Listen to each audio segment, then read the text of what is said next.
Est-ce que vous regrettez ce que vous avez dit à la Chambre des communes ou à quel point vous êtes allé loin dans vos affirmations en début de semaine? Comme j'ai dit lundi,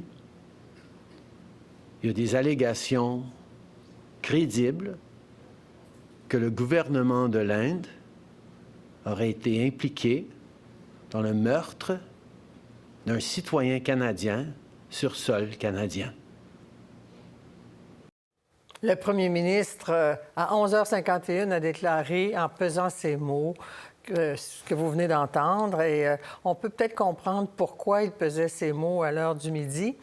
Mesdames, Messieurs, bonsoir, bienvenue à 24/60. Tout simplement parce qu'on se demande depuis lundi s'il avait des preuves, s'il avait bien fait de se lever en chambre pour accuser l'Inde d'être liée au meurtre du militant sikh en sol canadien, M. Nijjar. Maintenant, nos collègues de CBC révèlent qu'Ottawa a en sa possession des sources sur le terrain, mais aussi des messages interceptés et des messages d'écoute électronique. Ces informations proviennent de Five Eyes, ce regroupement de pays dont les États-Unis, l'Australie, le Royaume-Uni, de surveillance qui rassemble le Canada donc et ses alliés. Alors, l'Inde n'aurait pas nié en privé les allégations lorsque confrontée par le gouvernement Trudeau. Alors, avec nous, pour analyser ce conflit diplomatique, Serge Granger, professeur à l'École de politique appliquée de l'Université de Sherbrooke. Bonsoir, M. Granger, bienvenue. Bonsoir. Ah, effectivement, étiez-vous de ceux, on s'en est parlé depuis le début de la semaine, qui vous vous êtes demandé pourquoi M. Trudeau s'est levé en chambre lundi pour lancer des accusations avec les conséquences qu'on vit depuis ce temps-là, s'il n'y avait pas de preuves ou s'il avait des preuves? Je présume qu'il avait les preuves. C'est pour ça qu'il a osé dire cela à la Chambre des communes. C'est quand même une instance importante lorsqu'on lance ce genre d'accusation. Alors, je présume qu'il avait les preuves en main et je crois même qu'il avait les preuves et il les a montrées aux autorités indiennes lors de sa rencontre au G20. Et c'est clair qu'aujourd'hui, ce qu'on voit, dans le fond, c'est le début, dans le fond, de cette divulgation de cette preuve. Et comme vous l'avez souligné, les alliés des Five Eyes échangent entre eux des secrets qu'ils n'échangent pas avec le reste du monde. Alors, c'est par cette façon qu'on peut obtenir des renseignements. Êtes-vous étonné d'apprendre, selon ces révélations de nos collègues de CBC, qu'on a de l'écoute électronique de diplomates indiens? Non, je ne suis pas vraiment surpris parce que je vous dirais que depuis pratiquement un siècle maintenant, on fait des observations et on épie, si vous préférez, la communauté sikh à l'époque. Alors, dans le fond, c'est une pratique qui existe depuis très longtemps et je présume que sur le territoire canadien, il y a plusieurs captations, dans le fond, d'écoute électronique, que ce soit pour des diplomates ou que ce soit pour des groupes de société civile. Et en l'occurrence ici, que ce soit justement des groupes qui opèrent et lancent aussi des référendums sur l'indépendance du Khalistan. Alors, ça ne me surprend pas qu'il y ait une écoute électronique de ce côté-là. Évidemment, ce sont des sources qui se sont confiées à nos collègues de CBC. Ça ne sort pas par la voie officielle. Mais normalement, CBC vérifie ses sources et vérifie l'authenticité de ce qui est allégué avant de publier une telle chose. On n'a pas la réaction de M. Trudeau pour le moment à la publication, mais on peut... Peut-être qu'il savait, lui, à midi, que ça allait sortir, parce que généralement, les journalistes soumettent ce qui va sortir pour avoir une réaction. On saura peut-être davantage demain. Mais vous l'avez évoqué, c'est que Mme Thomas, qui est la conseillère en sécurité nationale de M. Trudeau, est allée 2 fois en Inde, une fois au mois d'août puis une fois au mois de septembre, pour présenter les éléments de preuve. Et aucune autorité indienne n'a nié les allégations. Qu'est-ce que ça vous dit? Bien, ça me dit que, dans le fond, il y a des preuves relativement solides, à savoir si maintenant on va plutôt dire que c'était plutôt des sous-traitants du gouvernement indien qui ont fait ça sans autorisation. C'est une façon peut-être une partie de secours qui est disponible pour la diplomatie indienne.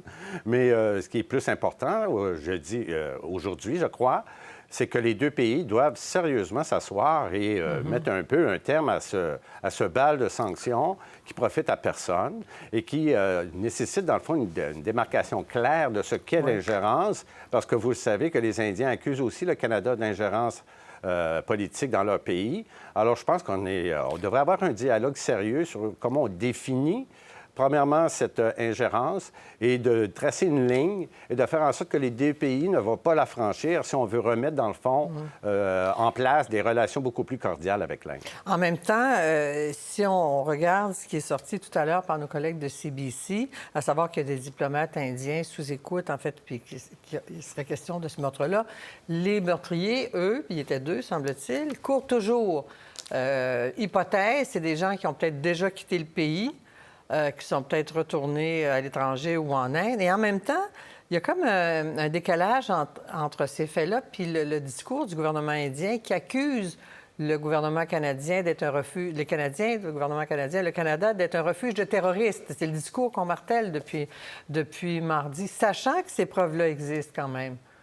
Oui, parce que, comme on le sait, dans le fond, la communauté sikh, dans le fond, la plus grande communauté sikh à l'extérieur de l'Inde se retrouve au Canada. Et, comme je vous l'ai dit, ça fait un siècle que l'épicentre, si vous préférez, du mouvement khalistani qui désire l'indépendance en Inde est au Canada. Alors, il ne faut pas se surprendre de voir la résurgence, dans le fond, ce regroupement.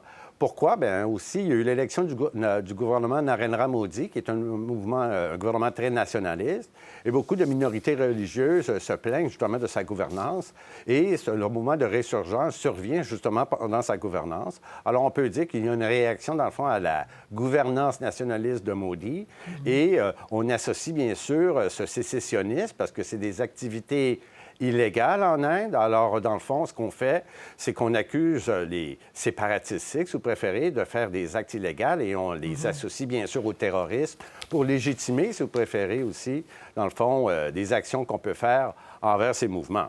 Alors, vous savez qu'il y a eu plusieurs leaders sikhs qui ont été enfermés récemment en prison indienne pour justement nuire à ce mouvement, cette résurgence de ce mouvement. Malheureusement, l'Inde ne peut pas faire la même chose au Canada. Alors, on peut présumer que si c'est véritablement un assassinat ciblé, il faut comprendre que c'est vraiment une ligne qui a été franchie. En même temps, les négociations pour un libre-échange ont été annulées à la faveur de ce meurtre-là puis des informations que le gouvernement canadien a obtenues. Est-ce que l'Inde se fout pas mal des conséquences sur le Canada? Bon, écoutez, les exportations indiennes, c'est 0,67 des exportations qui se dirigent vers le Canada. Et le Canada, c'est à peine 1 On n'est pas des joueurs majeurs. Mais à plus long terme, c'est là que ça devient intéressant, c'est pour ça qu'il faut remettre sur place nos relations, c'est que la demande va être croissante. Le Canada est un fournisseur de denrées essentielles. Pour l'Inde, on fournit de l'uranium, de la potasse, des lentilles, de la pâte de bois, du fer. Donc, ils ont besoin de nos ressources. Alors, dans le fond, on peut peut-être ne pas signer une entente commerciale. Le flux commercial va demeurer.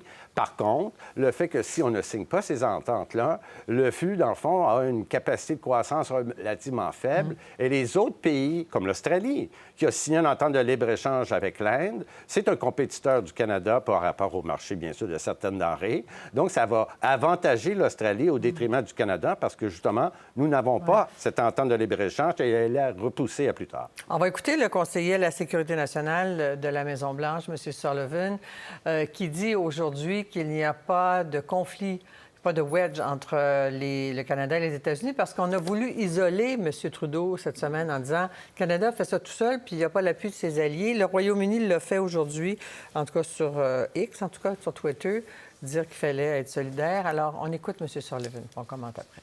I firmly reject the idea that there is a wedge between the U.S. and Canada. We have deep concerns about the allegations, and we would like to see this investigation carried forward and the perpetrators held to account. Non, demander des comptes à ceux qui ont fait ça. Est-ce que c'est le gouvernement, c'est les meurtriers? Enfin, dernier commentaire.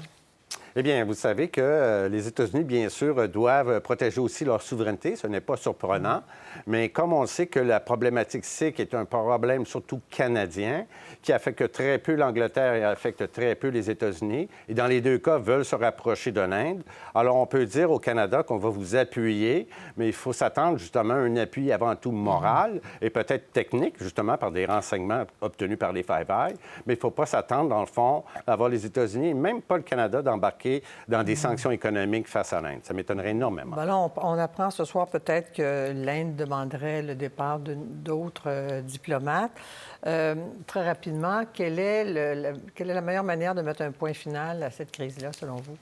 Le dialogue. Il faudrait qu'ils s'assoient pour justement faire en sorte que ce genre d'incident ne se reproduise pas et que doit-on faire aussi au Canada pour satisfaire d'une certaine mesure les inquiétudes indiennes face à un mouvement qui peut s'avérer, dans le fond, pas simplement séparatiste, ça, c'est pas ça le problème, mais plutôt violent. Alors, les Indiens, dans le fond, et les Canadiens doivent s'asseoir pour s'assurer que dans les deux cas, que ce soit des Canadiens qui vont en Inde ou vice-versa, on s'assure d'une certaine sécurité et aussi, dans le fond, aussi qu'on va pouvoir aplanir les problématiques de nos relations bilatérales. Donc, pour l'instant, l'Inde n'émet pas de visa au Canada.